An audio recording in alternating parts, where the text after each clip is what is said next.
El helicóptero medicalizado aterrizó bajo la lluvia de Zaragoza a las 3 de la madrugada, y nadie en aquel hospital imaginaba que la enfermera de guardia había enterrado un pasado capaz de estremecer al propio Ministerio de Defensa.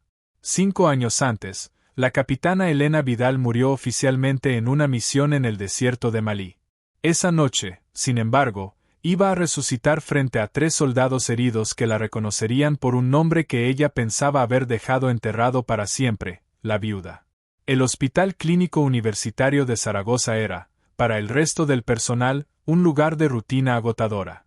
Turnos de 12 horas, accidentes de tráfico en la autovía, alguna riña de bar los fines de semana. Para Marina Soler, que así se hacía llamar ahora, aquel ritmo tranquilo era exactamente lo que había ido a buscar. 34 años, cabello castaño recogido siempre en una coleta tirante, uniforme impecable, la enfermera que nunca pedía cambios de turno ni se quejaba de las fiestas trabajadas. Su expediente decía que había estudiado enfermería en Huesca, que se había mudado a Zaragoza para cuidar de una tía enferma que ya había fallecido, y que conducía un Renault Clio de segunda mano que llevaba una abolladura en la puerta trasera desde hacía 2 inviernos. Nada en aquel papel sugería que aquella mujer, en otra vida, había cruzado fronteras con nombre falso y había sostenido la vida de hombres armados en manos que ahora solo sostenían gasas y jeringuillas. Pero quien la observara con atención habría notado las anomalías. Nunca se sobresaltaba cuando saltaba la alarma de parada cardíaca. Localizaba las salidas de cualquier sala antes de terminar de entrar en ella. Podía calcular la cantidad de sangre perdida por un paciente con solo mirar el suelo, sin necesidad de preguntar. El doctor Ramón Aguilar, jefe de urgencias, brillante y con un ego a la altura de su currículo, la consideraba simplemente una auxiliar inusualmente serena bajo presión. La supervisora Pilar Castro pensaba que era una mujer reservada, quizá con algo de ansiedad social.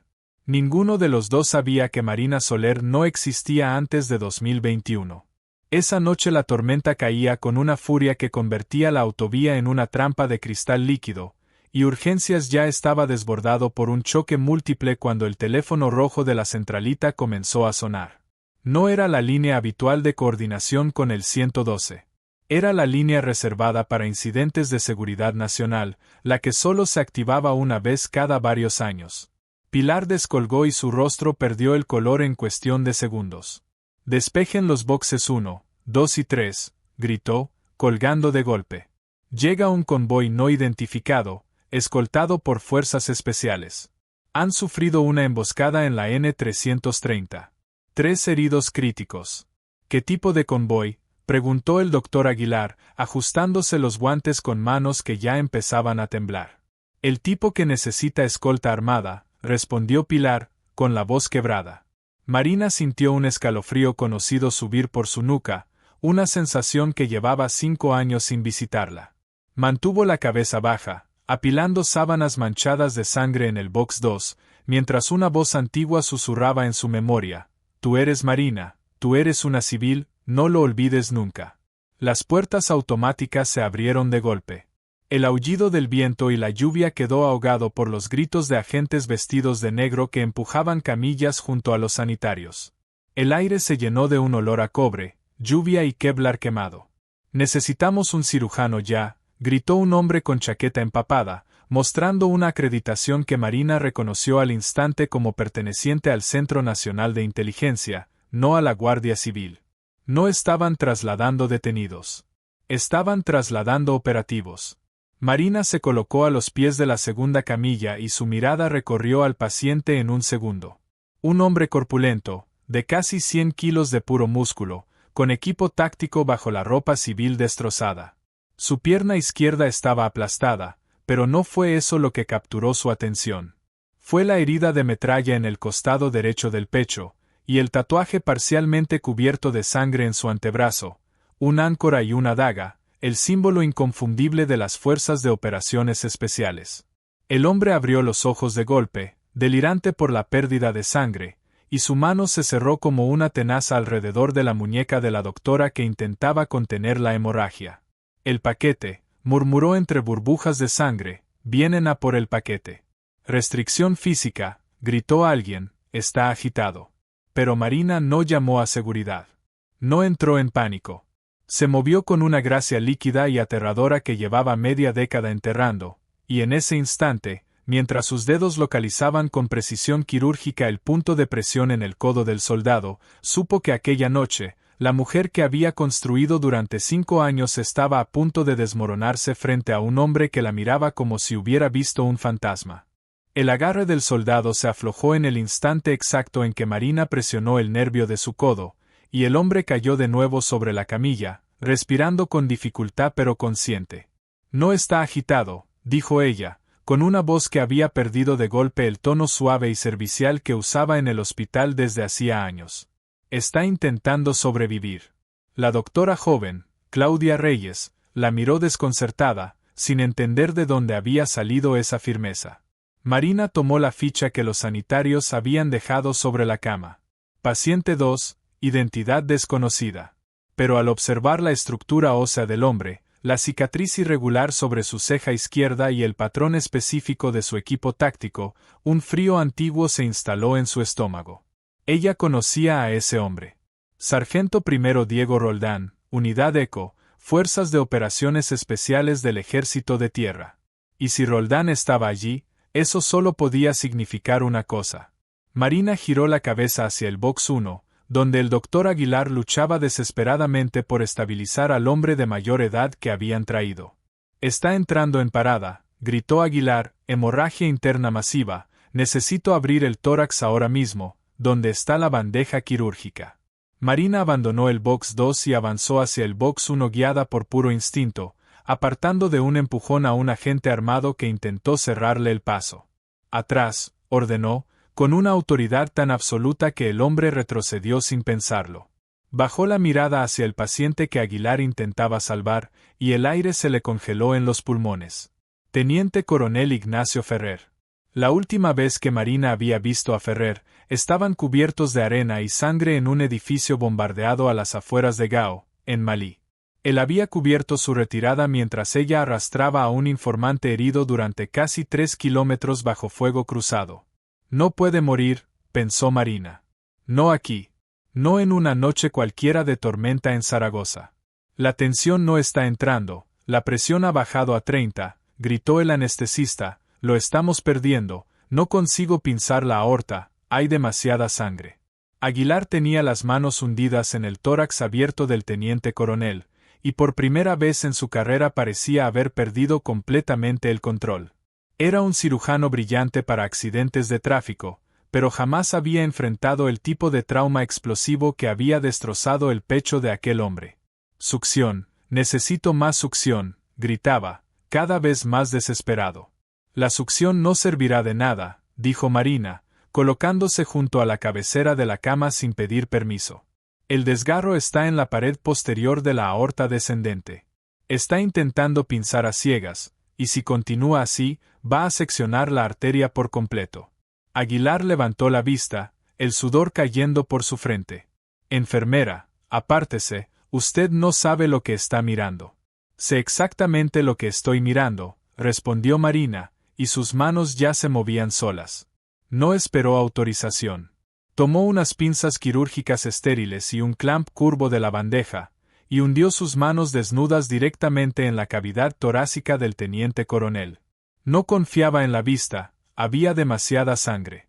Cerró los ojos durante una fracción de segundo, dejándose guiar únicamente por la memoria espacial y la sensibilidad táctil que había perfeccionado años atrás, en helicópteros de evacuación médica volando a oscuras bajo fuego antiaéreo en zonas que su documentación oficial jamás mencionaría. Sus dedos esquivaron el tejido destrozado, encontraron la columna, siguieron su trayectoria hasta el vaso desgarrado que pulsaba entre sus manos, y presionaron con fuerza. El monitor se estabilizó de inmediato. El pitido agónico de la parada cardíaca cesó, sustituido por un latido débil pero constante. Aguilar la miró completamente paralizado. «¿Cómo ha hecho eso?», susurró. «¿Cómo ha sabido exactamente dónde presionar?». Marina no respondió a la pregunta. «Suture ahora», ordenó, con una voz despojada de toda calidez. «Tiene 3 minutos antes de que la falta de perfusión dañe sus riñones de forma irreversible. Use sutura de Proline 3.0 y un parche de teflón. Hágalo ya, doctor». Aguilar, actuando bajo pura conmoción y el peso aplastante de aquella orden, comenzó a suturar el desgarro sin cuestionar nada más. Mientras trabajaba, un agente vestido de traje empujó la puerta del box, abriéndose paso entre el caos. Está estable, necesitamos moverlo ahora mismo, dijo, con la urgencia de quien recibe órdenes de alguien muy por encima de su rango. Marina se giró lentamente, sus manos aún goteando sangre.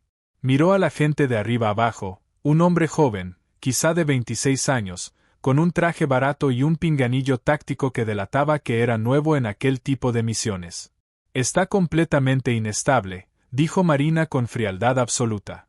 Si lo mueven ahora, muere. Usted no lo entiende, respondió el agente, apartando la chaqueta lo suficiente para revelar una pistola enfundada en su cadera. Los que atacaron nuestro convoy no son delincuentes comunes. Y antes de que pudiera terminar la frase, las puertas de ambulancias del hospital estallaron hacia adentro, y el estruendo de cristales rotos anunció que la guerra que Marina Soler creía haber dejado enterrada en el desierto acababa de encontrar el camino hasta su hospital. No fue una bomba. Fue un todoterreno negro que atravesó el cristal reforzado de la entrada de ambulancias como si fuera papel, lanzando esquirlas por toda la sala de espera. Los disparos comenzaron de inmediato, el golpeteo grave y rítmico de fusiles automáticos con silenciador. Los gritos de pacientes y personal se mezclaron con el sistema de alarma del hospital, que empezó a bañar urgencias en una luz roja intermitente. El joven agente sacó su arma, pero le temblaban las manos. «Dios mío, ya están aquí», susurró. En el box 1, el teniente coronel Ferrer comenzó a moverse. La anestesia era ligera debido a su presión arterial, y el sonido de los disparos había activado en él un instinto de combate que ni la sedación podía apagar del todo. Abrió los ojos, desorientado, hasta que su mirada se clavó en la mujer que estaba de pie junto a él. Vio primero el uniforme sanitario, pero después vio sus ojos, fríos, calculadores, completamente vacíos de miedo. Ferrer alzó una mano temblorosa y manchada de sangre, y sujetó la muñeca de Marina con la fuerza que le quedaba. El doctor Aguilar intentó apartarle el brazo. «Señor, por favor, tiene que quedarse quieto». «Cállese», dijo Ferrer con voz de piedra molida, sin apartar la mirada de Marina. Una sonrisa débil y ensangrentada cruzó su rostro. «Dijeron que habías muerto en Malí», susurró. Marina no parpadeó. «Morí», respondió.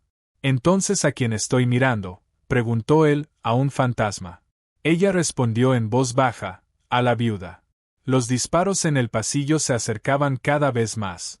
El joven agente retrocedió hacia el box, apuntando temblorosamente hacia la puerta. «Están entrando por el corredor, no tenemos salida». Marina miró el arma del agente, y su pulso, que debería haberse disparado, descendió a un ritmo glacial y calculado. La máscara de Marina Soler, la enfermera discreta que comía sola en la escalera de incendios, se rompió en 1000 pedazos igual que el cristal de la entrada. Se giró hacia Ferrer. «¿Quién viene por vosotros, Nacho?». Ferrer tosió, la sangre salpicando sus labios. «Contratistas rusos, un grupo escindido de Wagner. Extrajimos a un desertor con información sobre una red de topos en el ministerio. Roldán tiene el pendrive». Marina miró hacia el box 2, donde Roldán seguía inconsciente y la doctora Claudia Reyes se agazapaba aterrorizada bajo la cama. «No dejarán testigos», jadeó Ferrer. «Tienes que correr». «Se acabó correr», dijo Marina. Caminó hacia el joven agente. Antes de que él pudiera reaccionar, le arrebató la pistola de un movimiento tan rápido que apenas se vio, expulsando el cargador para comprobar la munición al mismo tiempo. 15 balas, una en la recámara. Lo devolvió a su sitio con un golpe seco. El doctor Aguilar estaba pegado a la pared, con las manos en alto, mirándola como si fuera un monstruo. «Marina, ¿qué estás haciendo?». «Ya no me llamo Marina», dijo ella, cargando el arma sin mirar atrás mientras avanzaba hacia la puerta, su silueta recortada contra las luces rojas de emergencia. «Cierren esta puerta. Si entra alguien que no sea yo, córtenle la garganta con un bisturí». Ferrer dejó caer la cabeza sobre la almohada, y a pesar del dolor que le atravesaba el pecho, la sonrisa ensangrentada volvió a aparecer. Miró al médico aterrorizado y al agente tembloroso. Yo que vosotros me pondría a cubierto, susurró. La viuda ha vuelto al trabajo. El pasillo de urgencias se había convertido en un matadero de escayola destrozada, fluorescentes reventados y el hedor acre de la pólvora quemada. Los aspersores contra incendios se activaron en el techo, empapando el suelo de linóleo con una lluvia fría que se mezclaba con yodo derramado y cintas de sangre. Marina salió del box 1, su espalda pegada al muro reforzado, la pistola sujeta contra el pecho. Respiraba de forma controlada, apoyándose en un entrenamiento que había recibido años atrás en un centro de operaciones especiales cuyo nombre jamás figuraría en ningún documento oficial. Al fondo del pasillo, 4 hombres avanzaban en formación cerrada. Profesionales vestidos de negro, con chalecos de placas, cascos y visión nocturna, disparando ráfagas controladas dentro de cada habitación mientras despejaban cada esquina con precisión letal. Marina contó su cadencia. 4 tiradores, el primero barriendo bajo, el segundo cubriendo los ángulos altos, el de retaguardia vigilando la sala de espera. Estaban a unos 25 metros. Entre ellos y el box 2 se encontraba el pequeño almacén de suministros, con carros de emergencia de acero y filas de bombonas de oxígeno médico a alta presión. Marina no dudó ni un segundo. No llevaba chaleco, y una sola bala de fusil rasgaría su uniforme como si fuera papel. Su ventaja no era la potencia de fuego. Era la geometría de un edificio en el que había trabajado durante 4 años, cada rincón, cada ángulo muerto grabado en su memoria como un mapa de guerra. Extendió el brazo hacia atrás, sujetó una bombona de oxígeno del carro de transporte, y con el pie liberó el freno de un contenedor metálico de ropa sucia, sin apartar los ojos de los 4 hombres que avanzaban hacia ella sin saber que la mujer que perseguían ya había decidido que ninguno de ellos saldría con vida de aquel pasillo.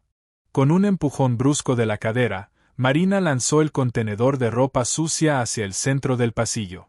El primer contratista reaccionó de inmediato, su fusil con silenciador ladró 2 veces. Las balas atravesaron el contenedor de lona, pero la distracción le dio a Marina el segundo exacto que necesitaba. Rodó por el suelo mojado y resbaladizo, incorporándose de rodillas detrás del mostrador de triaje. Levantó la pistola, alineó la mira con la válvula reguladora de la bombona de oxígeno que había colocado junto a una columna del pasillo, y apretó el gatillo. El proyectil impactó en el cuello metálico a más de 300 metros por segundo. La bombona no explotó. Se rompió bajo 200 atmósferas de presión, convirtiendo el pesado cilindro en un proyectil giratorio que salió disparado por el corredor como un misil descontrolado. La onda expansiva lanzó al primer tirador contra la pared, destrozándole el fémur al instante. Antes de que los otros 3 pudieran reajustar su posición, Marina se asomó desde su cobertura. Punto de mira, centro de masa, disparo. 2 balas alcanzaron al segundo contratista en el hueco expuesto entre el cuello y el hombro, seccionando la arteria subclavia. El hombre se derrumbó en el agua acumulada del suelo. Contacto izquierda, gritó el tercer operativo por su radio de garganta, su acento marcadamente eslavo. Giró su carabina hacia el mostrador de triaje y descargó una ráfaga de proyectiles perforantes contra la madera laminada. Marina ya se había movido. Se dejó caer bajo la separación de la mampara hacia la sala de farmacia interna. Las paredes a su alrededor estallaban en astillas mientras las balas de alta velocidad atravesaban el pladur y los armarios de cristal, derramando cientos de ampollas de suero y antibióticos a su alrededor. Comprobó el cargador de su arma. 12 balas restantes. Desde su bolsillo, la radio del joven agente crepitó con su voz temblorosa, transmitida por megafonía interna del hospital. Tienen refuerzos pesados llegando por la zona de ambulancias, la Guardia Civil intentó interceptarlos en la Nacional, cayeron en una emboscada, no tendremos apoyo en al menos 10 minutos.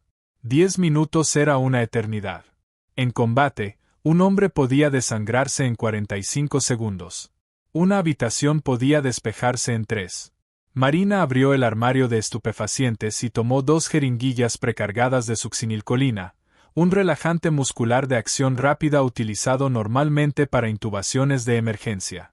Se las guardó en el bolsillo, forzó la salida lateral de la farmacia, y flanqueó a los 2 mercenarios que quedaban con vida. El tercer tirador avanzaba hacia el box 2, su fusil apuntando directamente a Roldán, listo para ejecutarlo. Marina cerró la distancia en absoluto silencio, sus zuecos de suela de goma sin producir ningún sonido sobre el suelo mojado. No usó el arma. Un disparo alertaría al cuarto hombre que vigilaba la sala de espera. Saltó desde atrás, rodeando el cuello del contratista con el antebrazo izquierdo en una llave de estrangulamiento mientras hundía el cañón de acero de su pistola justo detrás de su oreja. El impacto lo aturdió, y antes de que sus manos pudieran alcanzar su arma secundaria, Marina clavó la jeringuilla descubierta directamente en el músculo trapecio del hombre, vaciando todo su contenido en su torrente sanguíneo. El cuerpo se puso rígido de inmediato. En 3 segundos, el paralizante paralizó su diafragma.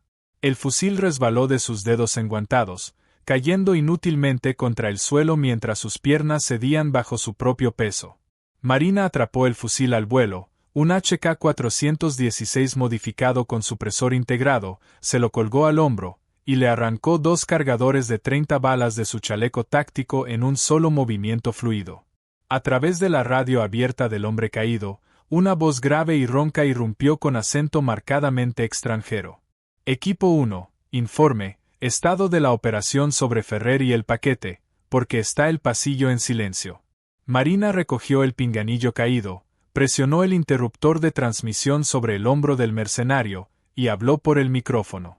Su voz sonaba plana, calmada, y helada hasta los huesos. Vuestro equipo de entrada ha caído, Yuri. Hubo un largo silencio mortal en la radio. Solo se escuchaba el aullido de la tormenta afuera y el zumbido de los generadores del hospital. Cuando la voz regresó, la arrogancia había desaparecido, sustituida por un temblor inconfundible de incredulidad. Vidal. Elena Vidal. Deberías haberte quedado en Bamako, dijo Marina. La viuda, susurró la voz, con un pavor genuino filtrándose por el canal. Nos dijeron que estabas muerta, que quemaron tu expediente, que el bombardeo en el desierto te había eliminado. Mintieron, respondió Marina. Y tenéis 60 segundos para sacar a vuestros hombres de mi hospital antes de que termine lo que empecé en Malí. El hombre al otro lado era Yuri Volkonsky, un excomandante del Spetsnaz convertido en contratista de élite del mercado negro, y lo que Marina no sabía todavía era que Volkonsky no pensaba retirarse. Sabía que si la viuda seguía viva, no existía un solo rincón del planeta donde pudiera esconderse, y su única oportunidad de sobrevivir era matarla esa misma noche, dentro de aquel hospital. Todos los equipos, converjan en el vestíbulo principal, rugió Volkonsky por la frecuencia abierta. Olvidad el paquete. Matad a la mujer. Marina dejó caer la radio. No esperó a que se reagruparan. En combate cercano, la velocidad y la violencia de acción eran lo único que mantenía con vida a alguien frente a un número superior de enemigos. Avanzó hacia el vestíbulo principal, una sala amplia y a oscuras, iluminada solo por los destellos rítmicos de las luces azules y rojas de emergencia en el exterior. La lluvia entraba a raudales por la puerta de cristal destrozada, donde el todoterreno negro seguía incrustado contra el mostrador de recepción. 2 contratistas más avanzaban entre los escombros, barriendo las filas de sillas de plástico con linternas montadas en sus fusiles. Marina no usó el suelo. Trepó al falso techo de placas acústicas apoyándose en el mostrador de enfermería, equilibrando su peso sobre las vigas de acero por encima de la puerta. Cuando el primer hombre caminó justo debajo de ella, se dejó caer sobre sus hombros con todo el peso de su cuerpo, estrellando su rostro contra el cristal roto del suelo. Antes de que el segundo pudiera girar su arma, ella rodó por el pavimento, levantó el HK-416, y disparó 3 ráfagas rápidas contra el centro de su chaleco. La placa cerámica se agrietó bajo el impacto de los proyectiles de punta de acero, lanzándolo hacia atrás contra las puertas destrozadas. Entonces, desde la oscuridad cerca de la entrada de ambulancias, una mano enorme sujetó el cañón de su fusil, arrancándoselo con violencia. Volkonsky era un gigante vestido de negro, con el rostro marcado por combates anteriores. Lanzó un golpe brutal con el puño desnudo que impactó contra el pómulo de Marina, haciéndola girar y caer al suelo. Su rifle salió disparado fuera de su alcance, hundiéndose en el agua acumulada de la sala de espera. Un sabor a cobre le llenó la boca. El dolor recorrió su mandíbula, pero la adrenalina que corría por sus venas lo redujo a un simple ruido de fondo. Volkonsky desenfundó un cuchillo de combate, la hoja de óxido negro brillando bajo la luz roja de emergencia. Vi arder ese edificio, Miller, gruñó, avanzando con pasos pesados y deliberados. Deberías haberte quedado entre las cenizas. Marina se levantó despacio, limpiándose la sangre del labio con el dorso de la manga. Intentaba vivir una vida tranquila, Yuri, susurró. Y tú trajiste la guerra hasta mi hospital. Volkonsky se lanzó hacia ella, ejecutando un tajo diagonal descendente dirigido a su garganta. Marina no retrocedió. Se adentró en el ataque, dentro del arco de su brazo armado. Su mano izquierda desvió su muñeca hacia afuera mientras la derecha, sujetando un bisturí quirúrgico que había guardado en el bolsillo, se movía con precisión anatómica absoluta. No cortó al azar. Cortó con la exactitud medida de una cirujana de trauma. En 0,2 de segundo, la hoja afilada seccionó la arteria braquial del brazo derecho de Volkonsky. El cuchillo resbaló de sus dedos entumecidos. Antes de que pudiera gritar, Marina pivotó detrás de él, hundiendo el talón contra la parte posterior de su rodilla, obligando al hombre corpulento a caer sobre una pierna. Su brazo izquierdo se cerró alrededor de su garganta, y la punta del bisturí quedó apoyada exactamente sobre su carótida. «Suelta tu arma de reserva», susurró en su oído. La respiración de Volkonsky salía entrecortada, jadeante. Su mano izquierda descendió lentamente hasta su cadera y desenganchó su pistola secundaria, dejándola caer al agua del suelo. «¿Quién os envió?», preguntó Marina en voz baja. «¿Quién os dio la ruta de traslado de la unidad ECO?» «Un analista del ministerio», escupió Volkonsky, sintiendo el acero frío presionar su piel. «Vendió la ruta por 300.000 euros. El pendrive que tiene Roldán, nombra a todos los implicados en la red, nos arruina a todos». «Bien», dijo Marina. Con un golpe seco y controlado de la palma contra el punto nervioso lateral de su cuello, dejó a Volkonsky inconsciente, su cuerpo desplomándose pesadamente sobre el linóleo. El silencio que siguió fue ensordecedor. La tormenta seguía rugiendo afuera, la lluvia golpeando el techo de cristal de la zona de ambulancias. A lo lejos, las sirenas de 20 vehículos de emergencia, Guardia Civil, Policía Nacional y una unidad especial del CNI, se acercaban al hospital. Marina se quedó sola en el vestíbulo oscuro, rodeada de cristales rotos, casquillos de bala y los cuerpos del equipo caído. Su uniforme, empapado de agua y sangre, se pegaba a su piel. Caminó despacio de regreso por el pasillo destrozado y entró en el box 1. El doctor Aguilar seguía inclinado sobre él. Teniente Coronel Ferrer, sus manos temblando mientras terminaba de anudar la última sutura. La doctora Reyes estaba sentada en el suelo del box 2, abrazando la ficha de Roldán contra su pecho, mirando con incredulidad absoluta a Marina mientras regresaba a la sala. Ferrer estaba consciente. Su respiración era superficial pero sus constantes en el monitor eran fuertes y estables.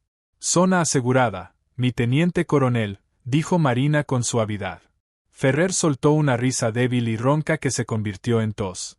«Sabía que no podrían contigo, Elena». «No lo consiguieron», respondió ella. «Pero Elena Vidal está muerta. Tiene que seguir estándolo». Ferrer miró hacia el pendrive que descansaba en el chaleco táctico abierto de Roldán. «Ese pendrive lo arregla todo», dijo. «Expone a los topos que vendieron a tu equipo hace 5 años. Puedes volver a casa, Elena. Puedes recuperar tu rango, la agencia te dará lo que pidas». Marina recorrió con la mirada el box de urgencias, los monitores estériles, las bandejas quirúrgicas, las herramientas sencillas que había usado cada día durante 4 años para salvar a personas que solo intentaban sobrevivir a otra jornada. «Ya estoy en casa, Nacho», dijo con dulzura. «Salvo vidas ahora. No las quito». Se giró hacia el doctor Aguilar, que la observaba como si fuera una aparición de otro mundo. «Doctor», dijo Marina, con la voz recuperando el tono suave y educado que había usado durante años, «el hematócrito del teniente coronel está bajo, necesitará 2 unidades de concentrado de hematíes y plasma fresco, no olvide revisar los pulsos periféricos cada 15 minutos». Aguilar solo pudo asentir, incapaz de encontrar palabras. Marina caminó hasta la zona de lavado, abrió el grifo, se aplicó jabón antiséptico en las manos y comenzó a frotar, lavando la pólvora, el humo y la sangre de los hombres que acababa de detener. Se secó las manos con papel, se desabrochó la parte superior de su uniforme manchado y lo lanzó al contenedor de residuos biológicos, dejando al descubierto una simple camiseta gris debajo. Desde la entrada principal del hospital llegaban los gritos de los equipos de asalto entrando en tromba, las linternas cortando el humo y las botas tácticas golpeando el suelo mojado. Marina no esperó a que llegaran. Se deslizó por la salida trasera del área de urgencias, empujó la puerta metálica de servicio, y salió a la lluvia fría de Zaragoza. Sacó las llaves de su Renault Clio del bolsillo, cruzó el asfalto hasta su coche desgastado y encendió el motor. Mientras las luces azules de 30 vehículos oficiales rodeaban la entrada del hospital, Marina Soler salió del aparcamiento y se fundió silenciosamente en la oscuridad de la autovía, dispuesta a encontrar una nueva ciudad, un nuevo hospital y una nueva vida donde poder ser, simplemente, enfermera. Algunas leyendas se niegan a permanecer enterradas, sobre todo cuando hay vidas inocentes en juego. Marina eligió sanar en lugar de destruir. Pero cuando el deber la llamó, demostró que los verdaderos héroes nunca olvidan quiénes son en realidad.